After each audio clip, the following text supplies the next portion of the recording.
Thank you, Mr. Speaker, and can I congratulate the Leader of the Opposition for lodging this question.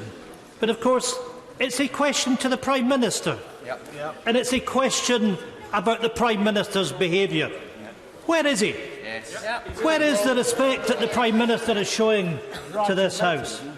Mr. Speaker, the Prime Minister is utterly humiliated by his defeat on Saturday, a defeat that saw this House reject his unfair anti-democratic deal.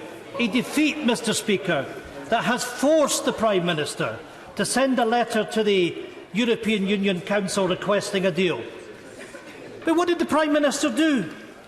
He sent a letter, not on headed paper, and unsigned. Pathetic.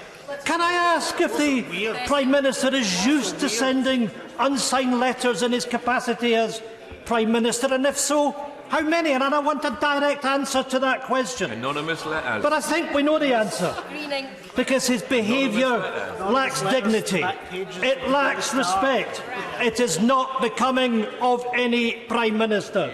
Once again, the Prime Minister has shown himself to be unworthy of the office he holds. Mr. Speaker, I have with me a copy of a joint letter sent from the First Ministers of Scotland and Wales to President Tusk, properly addressed, with their official letterheads and duly signed. The Prime Minister should take note. That is a lesson on how to behave. Because his actions don't just show disrespect to this House, but to the court in Scotland, but to President Tusk himself.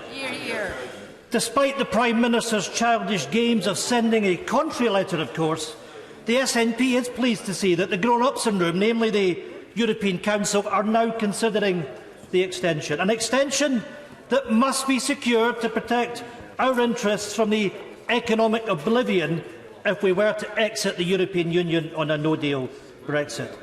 Mr. Speaker, I join with the Leader of the Opposition to express the SNP's outrage that the Prime Minister has instructed his government to publish the withdrawal bill without securing adequate time for parliamentary debate and scrutiny. Once again, this Conservative government is showing disregard for democracy.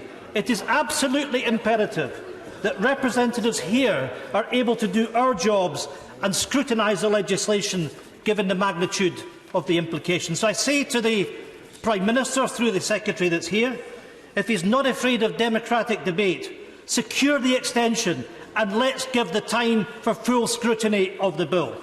And let me ask this. If he's so sure that the people are with him, will he confirm today that he will seek support for this bill from the Scottish Parliament, who must give consent first? Well, the crux of the issue is the Prime Minister has complied with the law. But it is right that alongside that he sets out his well-known views, and that should not come as a surprise to the right honourable gentleman any more than it should to any other member of this House. But what is unworthy, Mr. Speaker, is to have referendums and to ignore the result, which is a position of the right honourable gentleman not just in terms of the referendum in 2014, but also in terms of the referendum in 2016.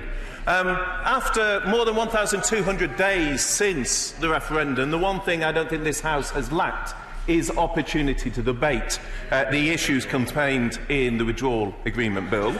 And the withdrawal bill will be published. It is with the House. In order for that debate to happen. So it's time for the House to get on to that debate, to back the bill, to get Brexit done, and to get on to the domestic priorities, the record investment in our health service, the extra 20,000 police officers that we're recruiting, and levelling up all parts of the United Kingdom as part of a strong economic delivery.